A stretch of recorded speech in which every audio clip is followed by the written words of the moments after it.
vamos abrir a palavra de Deus no livro de 1 Samuel, capítulo 17. 1 Samuel, capítulo 17.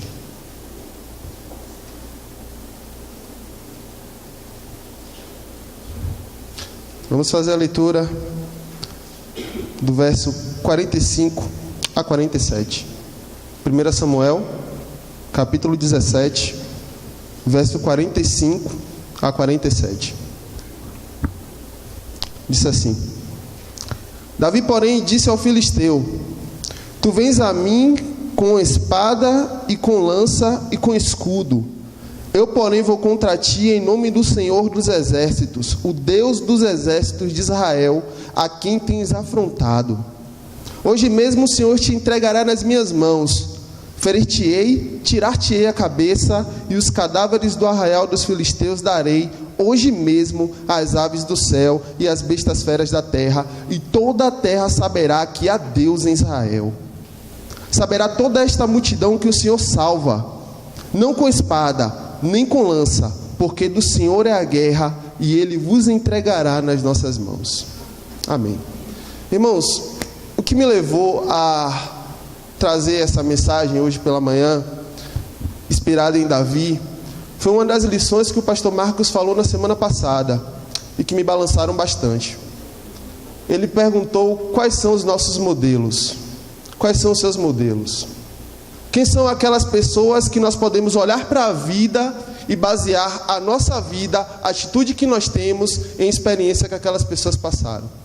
Quem são os nossos modelos? Então, o título do sermão dessa manhã eu quero colocar como Davi, um bom modelo. A história, irmãos, que nós vamos tratar nessa manhã é talvez uma das histórias mais conhecidas da Bíblia, sobre Davi e sobre Golias. E normalmente quando nós escutamos mensagens sobre Davi e Golias, a nossa tendência é nos colocarmos no papel de Davi. Nós somos Davi.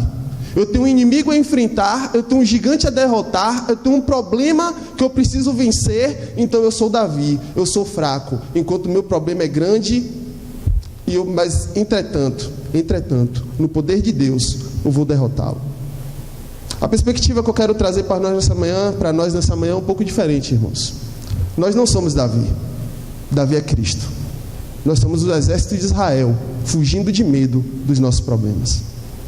Nosso Deus é quem vence a guerra por nós. Quando eu estava preparando a mensagem, eu lembrei de uma história de um grupo de turistas, irmãos, que foi fazer uma visita à ilha de Maui, no Havaí. E em determinado local daquela ilha é possível ver baleias dando show na água do mar. Todos aqueles turistas estavam dentro de um ônibus, e o motorista então estaciona um ônibus em um local onde os turistas em segurança podem ver as baleias fazendo o espetáculo delas no mar. E todos os turistas estavam admirados com aquilo, tirando fotos, filmando, todos empolgados com aquele espetáculo da natureza. Menos uma pessoa, o motorista. Ele estava completamente indiferente a tudo aquilo que estava acontecendo. Ele estava completamente desanimado diante daquele espetáculo que estava ali diante dos seus olhos. Ele era incapaz de ver a beleza daquele momento. Sabe por quê? Ele já estava tão acostumado com aquilo que ele não conseguia mais enxergar beleza alguma. Muitas vezes, irmãos, nós estamos tão acostumados com determinadas histórias bíblicas. Nós achamos que nós já ouvimos tanto que nós não meditamos na beleza e nas lições que ela tem a nos trazer. Essa é a primeira lição dessa manhã. Voltando ao nosso texto, olhe comigo, por favor, o início do capítulo 17. Vamos contextualizar qual era o pano de fundo dessa guerra entre os filisteus e o povo de Israel, entre Davi e entre Golias. Os primeiros 3 versículos do capítulo 17. A Bíblia diz assim: Ajuntaram os filisteus as suas tropas para a guerra e congregaram-se em Socó, que está em Judá, e acamparam-se entre Socó e Azeca, em Éfes-Damim. Porém Saul e os homens de Israel se ajuntaram e acamparam no vale de Elá, e ali ordenaram a batalha contra os filisteus. Estavam estes no monte do lado da Lém, e os israelitas no outro lado do monte, e entre eles havia um vale. Irmãos, a primeira pergunta que que eu faço para você nessa manhã, à luz do texto, é: por que o povo de Israel estava o tempo todo em guerra contra os filisteus? Se você ler o Antigo Testamento, irmãos, você vai ver que isso era uma coisa normal, corriqueira. O povo de Israel estava o tempo todo em guerra contra os filisteus. Por quê? Por quê? A resposta está no capítulo 3 de Juízes. Eu quero convidar você a ir até lá. Juízes capítulo 3, versículo 1 a 4. Livro de Juízes, capítulo 3, verso 1 a 4. Observe o que a Bíblia fala. São estas as nações que o Senhor deixou para por elas provar a Israel. Isto é, provar quantos em Israel não sabiam de todas as guerras de Canaã. Versículo 4. Estes ficaram para por eles o Senhor pôr Israel à prova, para saber se dariam ouvidos aos mandamentos que havia ordenado a seus pais por intermédio de Moisés. Irmãos, aqui Israel já não era um povo unido. Israel já não era aquele povo que, sob a liderança de Josué, invadiu a terra prometida de Canaã e conquistou cada pedaço daquela terra. Israel aqui agora já era uma nação individualista, já era uma nação que não existia uma liderança. Eles foram até o profeta Samuel e disseram: nós queremos um rei, nós precisamos de um rei. Se nós temos que conviver aqui nessa terra, nós estamos em perigo com os nossos inimigos, nós precisamos de um rei para derrotá-lo. Samuel disse: vocês querem um rei? Um rei vocês terão. Deus aparece a Samuel e diz: Samuel, não é a você que eles estão rejeitando, é a mim. Eles estão rejeitando a mim. Eles querem um rei porque esqueceram que estão aqui nessa terra para serem diferentes de todos os povos que estão aqui. Eles queriam ser iguais. Todas as nações em volta tinham reis. Israel também queria um rei. Israel achava que um rei seria suficiente. É então que Saul é ungido rei. Saul começa o seu ministério, irmãos, de uma forma brilhante, com vitórias, com poder, com o respeito e a admiração do povo. Entretanto, termina o seu ministério derrotado e frustrado. É então que Davi entra em cena. É então que Davi, o homem segundo o coração de Deus, é citado na Bíblia. O povo filisteu estava ali na terra prometida para provar o coração de Israel, para saber se Israel daria ouvido às palavras do Senhor. Irmãos, deixa eu compartilhar uma lição com vocês nessa manhã, à luz do texto. Deus pode permitir na sua vida e na minha vida a presença de certos inimigos para saber se nós damos ouvido às palavras do Senhor. Nós estamos vivendo um tempo de crise, irmãos. Crise na família, crise na igreja, crise na sociedade. Desemprego, doenças, problemas. A presença de inimigos na sua vida e na minha vida é para saber se você confia no Senhor. Nós acabamos de cantar, rompendo em fé. Cada vez que a minha fé é provada, tu me dás a chance de vencer um pouco mais. E 1 João 5,4 diz: essa é a vitória que vence o mundo, a nossa fé. A presença, irmãos, de certos inimigos, de certos problemas na sua vida e na minha vida, não é para te humilhar, não é para te derrotar, é para provar a sua confiança em Deus. Esse era o objetivo de Deus, ao permitir que a terra prometida fosse habitada por povos que deveriam ter sido expulsos, mas não foram. Ele quis colocar o coração de Israel à prova. Mas olhe comigo, por favor, vamos voltar ao primeiro livro de Samuel, capítulo 17. Olhe comigo a descrição do gigante. Olhe comigo a descrição de Golias, que a Bíblia diz. Versículos 5 a 7. Ele trazia na cabeça um capacete de bronze e vestia uma couraça de escamas, cujo peso era de 5.000 ciclos de bronze. Trazia caneleiras de bronze nas pernas, um dardo de bronze entre os ombros. A haste de sua lança era como o eixo do tecelão, e a ponta de sua lança de 600 ciclos de ferro, e diante dele ia o escudeiro. Deixa eu converter para as nossas medidas. Golias era um homem, irmãos, de 3 metros de altura. Golias era um homem que estava revestido para a guerra com armadura que pesava 60 quilos. Somente a ponta da lança de Golias pesava 8 quilos. Golias, todo dia, durante 40 dias, 2 vezes por dia, a manhã e à tarde, comparecia diante do exército de Israel e dizia assim: não precisa vocês lutarem comigo não, me dê apenas um homem, se ele me ferir, nós serviremos vocês, se entretanto eu feri-lo, vocês nos servirão. Irmãos, é necessário entender que quando Golias desafiava o povo de Israel, ele não estava apenas desafiando o seu exército, o seu poderio militar, ele estava colocando em xeque a honra de Deus, ele estava colocando em xeque a reputação de Deus. É como se ele estivesse dizendo: Deus tirou vocês do Egito e colocou vocês aqui, eu quero ver se ele é capaz de manter vocês aqui. Eu estou aqui, mande apenas um homem vir me enfrentar. A Bíblia diz que o exército de Israel fugia de medo, tremendo, fugindo. Saul então tem uma grande ideia, uma ideia muito original, por acaso. Saul diz assim, Saul era o rei, e ele diz: olha, eu vou propor para o homem que derrotar esse gigante, eu vou dar a ele um benefício. Qual o benefício que Saul pensou? A casa dele nunca mais vai pagar imposto. Não pagar imposto é uma ideia muito antiga, por sinal. A casa desse homem que derrotar esse gigante, ele não vai pagar imposto. Mas não só isso, eu vou dar a ele a minha filha mais velha, e não só isso, eu vou cobrir a casa desse homem de riquezas e de bens. Saul aqui, irmãos, estava propondo um acordo. O homem que se dispusesse a enfrentar Golias teria todos esses benefícios para si. Alguém apareceu? Ninguém. Todos fugiam de medo. Nesse intervalo, irmãos, Davi foi ao acampamento levar o lanche dos seus irmãos. Ele foi lá levar o lanche que o seu pai mandou para seus irmãos. Seus irmãos estavam em guerra. Ele foi lá levar o lanche, e quando ele chega, justamente no momento em que o exército está correndo de Golias, amedrontado. Davi então chega e pergunta: o que está acontecendo aqui? O que é isso? O exército correndo dessa forma? Os homens então dizem para ele: é porque tem um gigante lá, e esse gigante é muito poderoso, e esse gigante nos amedronta, e esse gigante, ninguém é capaz de vencê-lo. Davi olha para aquela situação e diz: quem é este incircunciso filisteu para afrontar os exércitos do Deus vivo? Quem é esse homem que ousa afrontar os exércitos de Deus? Olhe comigo, por favor, versículo 28. Veja qual foi a reação do irmão de Davi.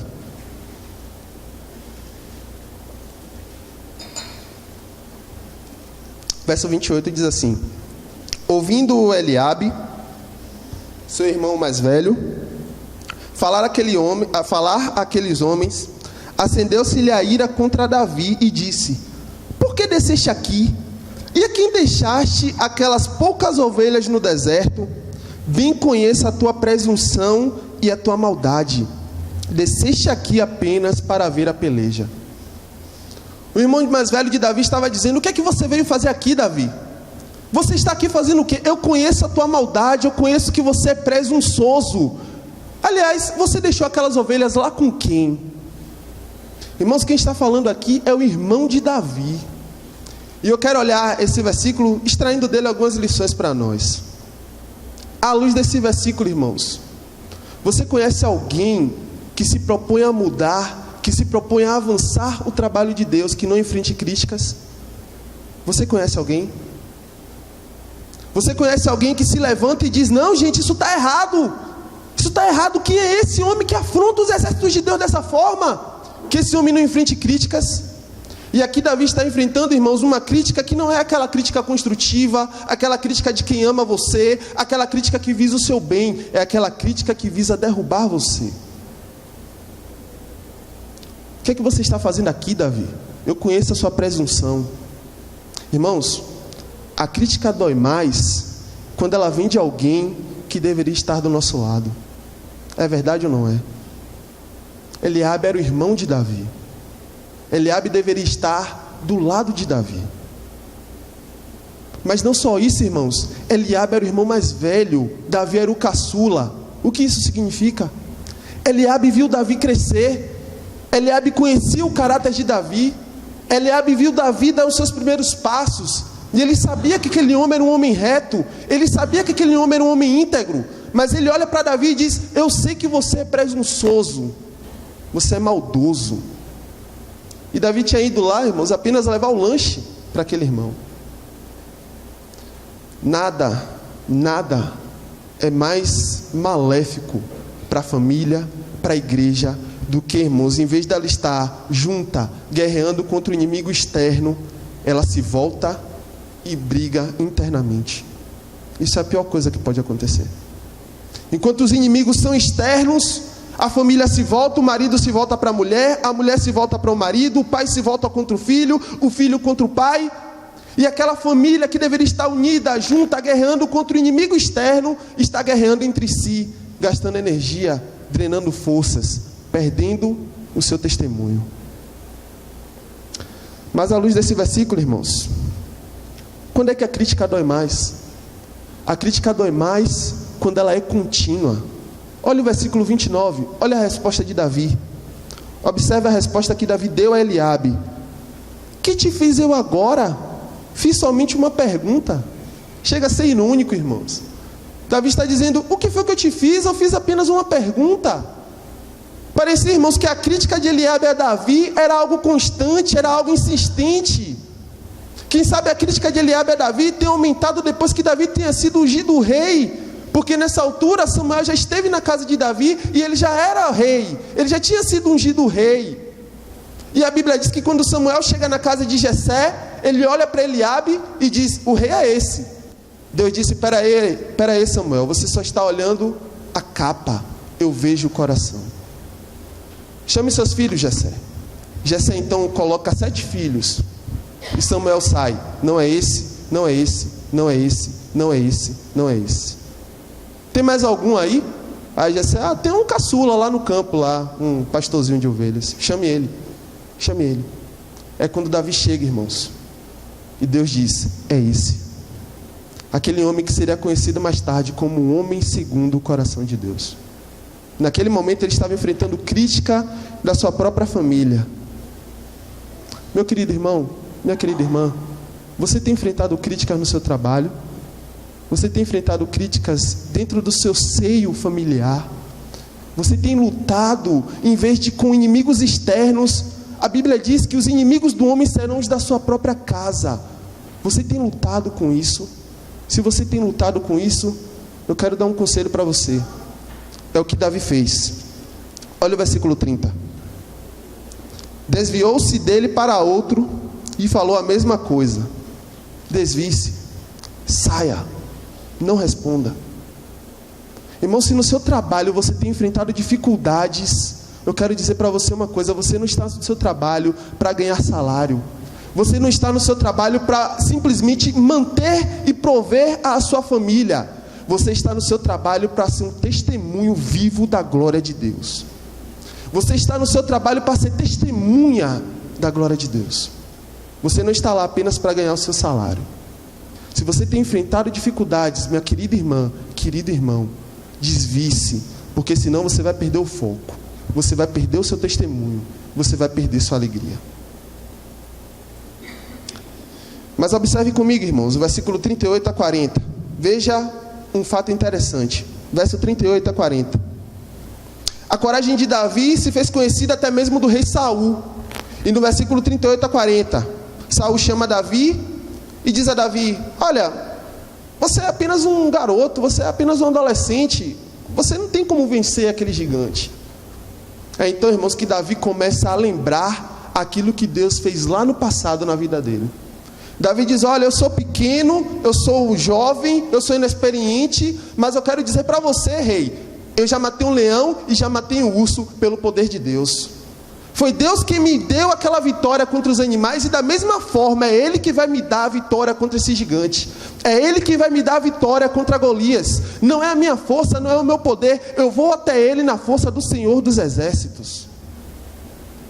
É então que Saul concorda: vá, você pode ir, Davi. Mas no versículo 38 a 40, Saul faz uma proposta. Ele diz assim: você pode ir, agora vista essa armadura aqui. Vista essa armadura, vista a minha armadura, peguem minha armadura e vistam em Davi. Ele fala com os criados. Versículo 38. Saul vestiu a Davi da sua armadura e lhe pôs sobre a cabeça um capacete de bronze e o vestiu de uma couraça. Davi cingiu a espada sobre a armadura e experimentou andar, pois jamais a havia usado. Então disse Davi a Saul: não posso andar com isto, pois nunca usei. e Davi tirou aquilo de sobre si. Tomou seu cajado na mão, escolheu para si 5 pedras no ribeiro, pôs no alforje de pastor que trazia, a saber, no surrão, e lançando mão da sua funda, foi-se chegando ao filisteu. Irmãos, Davi ele foi revestido de toda a armadura de Saul. Não era a armadura de Deus, era a armadura de Saul. E ele olhou para aquilo e disse: eu não posso usar isso, eu não sei, eu não consigo nem andar. Irmãos, a Bíblia diz que Saul era o homem mais alto de Israel. Davi era apenas um adolescente. Imagine como aquela armadura ficou em Davi. Ele então tira tudo aquilo e diz: eu vou lutar com as armas que eu sei usar, com as armas que me pertencem, não com armas alheias. Guarde essa informação, irmãos. Guarde essa informação. Versículo 48, olhe comigo, por favor. Sucedeu que, dispondo-se o filisteu a encontrar-se com Davi, este se apressou e, deixando as suas fileiras, correu de encontro ao filisteu. Irmão, se você olhar, o exército de Israel correu de Golias. Davi correu para Golias. Enquanto o exército de Deus estava correndo da dificuldade, Davi fez o caminho inverso. Ele correu para enfrentar a dificuldade. Ele tinha pressa em resolver, ele tinha pressa, ele tinha tanta confiança em Deus que ele foi correndo ao encontro do seu inimigo. É então, irmãos, que com uma funda, o brinquedo de uma criança na época, 5 pedras. A funda, além de ser brinquedo, era um instrumento de defesa do pastor. É então que com esse instrumento, Davi pega aquela pedra. Davi diz: eu vou a você em nome do Senhor dos Exércitos. Davi então dá uma pedrada bem no meio da testa do gigante. E o gigante, que tinha um escudeiro na sua frente, um gigante de quase 3 metros de altura, cai e o exército inimigo é derrotado. Irmãos, olhando para essa história, parece ser uma história de criança, né? A história que nós contamos na EBD aos nossos filhos, às nossas crianças. Que lições nós podemos tirar disso, irmãos? Eu trouxe algumas lições para nós nessa manhã. Ontem nós comemoramos o dia da Reforma. Foi o dia em que Martinho Lutero cravou as suas 95 teses na igreja de Wittenberg, e a Reforma Protestante teve seu início. E eu peguei uma frase, irmãos, de um dos reformadores que disse assim: todos os gigantes de Deus foram homens fracos que fizeram grandes coisas para Ele, pois tinham certeza de que o Senhor estaria ao seu lado. Somos servos pequenos de um grande rei.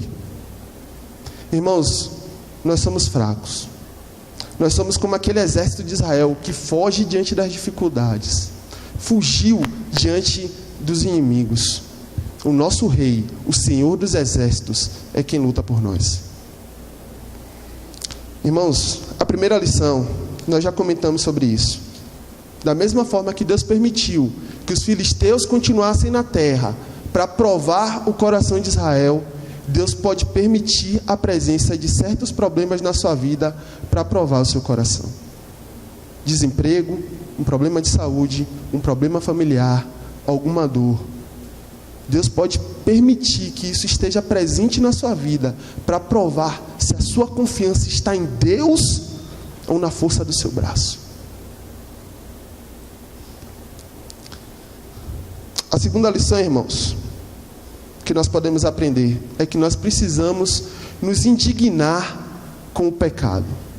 Nós precisamos nos indignar com uma afronta ao nome de Deus. Irmãos, o que foi que diferenciou Davi do exército de Israel? É que o exército de Israel fugiu. Davi se indignou. Ele disse: quem é esse circunciso filisteu? Quem é esse homem que ousa afrontar o Deus de Israel? Irmãos, Davi elevou a guerra a um outro patamar. Ele sabia que a guerra ali não era simplesmente um problema militar, era um problema, antes de tudo, irmãos, de fé. Irmãos, eu quero estimular você, eu quero encorajar você nessa manhã, a, em nome de Jesus, você não se acostumar com o pecado na sua vida. Se conforme com ele.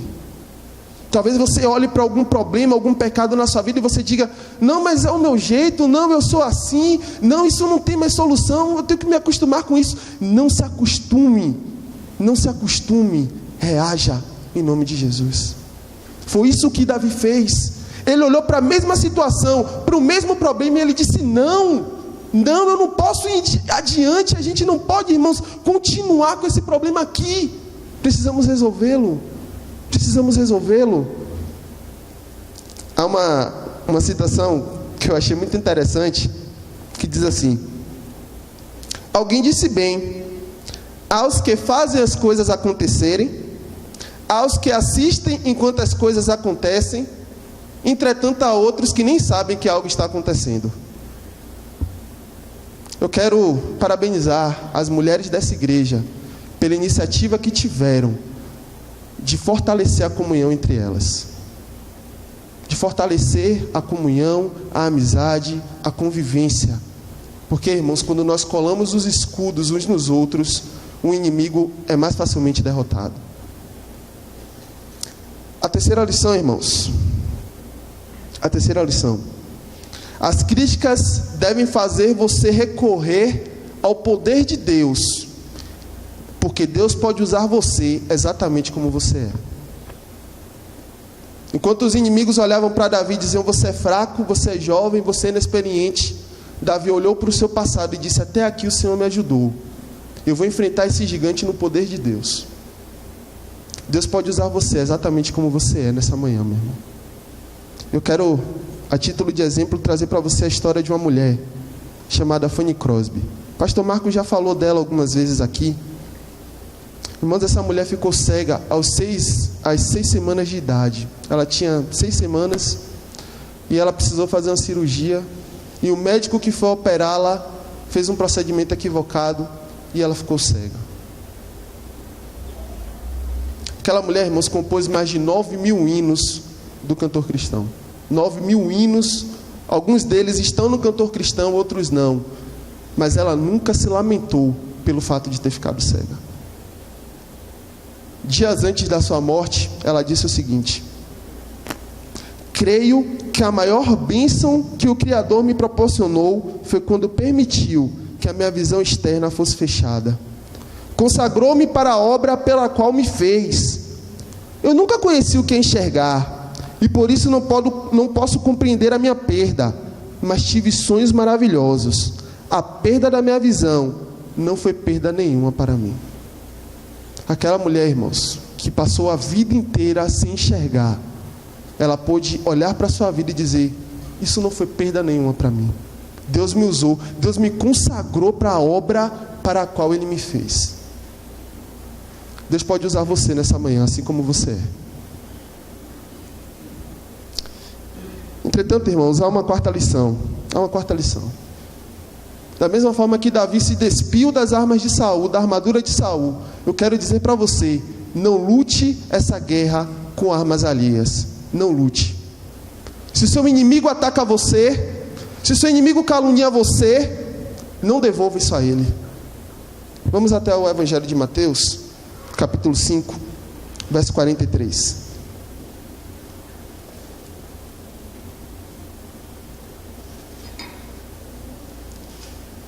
Mateus 5, verso 43 a 47.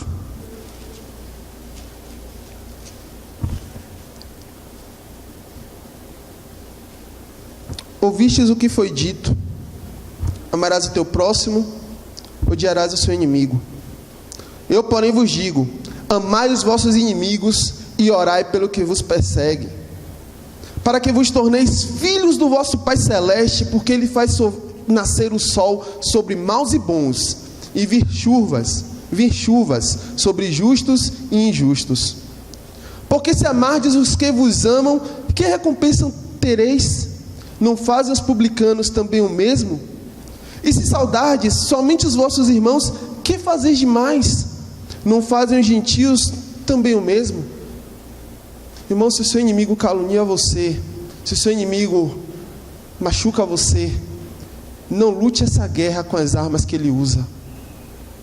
Lute essa guerra com as armas de Cristo. Revista-se da armadura de Deus, pela qual você pode resistir no dia mau. Eu tenho mais 2 lições, irmãos, e após isso nós vamos orar. A quinta lição está aí no versículo 58. Olhe comigo, por favor. De 1 Samuel, versículo 58. Perdão, 52. Verso 52. Diz assim: Então os homens de Israel e Judá se levantaram e jubilaram e perseguiram os filisteus. Irmãos, eu quero dizer para você, você não está fazendo carreira solo. Nós somos igreja, somos corpo. Ajude outros a vencerem também. Seja encorajador. Não dá simplesmente, irmão, para você seguir em frente, seguir adiante, enquanto o seu irmão está caído do seu lado. Ajude-o a erguer. Ajude-o a que ele se erga. Seja um encorajador. Você não faz carreira solo. Deus nos colocou aqui juntos para nós ajudarmos uns aos outros. E pensando nessa lição, irmãos, eu ouvi uma história recentemente que me tocou bastante. Se ela é verdadeira eu não sei, se ela é falsa eu não sei, mas o espírito dessa lição é o espírito que nós devemos aplicar nessa manhã. Diz que na Paralimpíada de 1992, em Seattle, nos Estados Unidos, um grupo de corredores estava perfilados, o estádio estava cheio, então foi dada a largada, foi dada a partida, e aqueles corredores então se colocaram a correr com todo o seu empenho.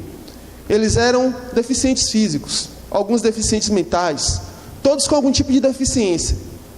Mas no meio da corrida, uma corredora, uma competidora, uma participante, ela se destaca. Ela consegue ultrapassar as outras, ela consegue caminhar na frente. Então o estádio inteiro se levanta e aplaude aquela mulher e torce pela vitória daquela mulher. E ela vai caminhando, correndo, dando o melhor de si. Quando de repente aquela mulher cai, tropeça. A segunda colocada então vem e ultrapassa aquela mulher. Então você pode ver o estádio inteiro torcendo para a vitória dela, aplaudindo, na expectativa de que aquela mulher cruzasse logo a linha de chegada. É quando então acontece, irmãos, uma das maiores surpresas da história. Aquela mulher que vinha logo atrás, ela para, ela ajuda a competidora caída a se erguer. Os que estavam atrás alcançam, eles dão as mãos e cruzam a linha de chegada todos juntos. Isso é igreja. Isso é igreja. Você não pode seguir em frente, irmãos, com o irmão caído do seu lado. Ajude-o a se levantar. Ajude a que ele amadureça, para que ele cresça na fé. Você não pode simplesmente cuidar simplesmente da sua vida. Você não faz carreira solo. Você está numa comunidade, corpo de Cristo. E a última lição, irmãos, é a mais importante nessa manhã. É que Davi e Golias não é sobre você. Davi e Golias não é sobre mim. Davi e Golias é sobre Cristo. A Bíblia diz que Jesus na cruz triunfou sobre as potestades. Jesus na cruz rasgou a dívida que era nossa, encravou na cruz. E a Bíblia agora diz: não há nenhuma condenação para aqueles que estão em Cristo Jesus, porque está consumado. O nosso pecado foi pago. Nós fugimos do gigante, nós fugimos do problema. Jesus se fez carne e derrotou o pecado, a morte e o diabo. É por isso, irmãos, que como Paulo nós podemos cantar: onde está, ó morte, a tua vitória? Onde está, ó morte, o teu aguilhão? Jesus Cristo venceu. E se eu posso fazer um resumo da Bíblia, como disse um pregador certa vez, o resumo é esse: Jesus venceu. Louvado seja o seu nome.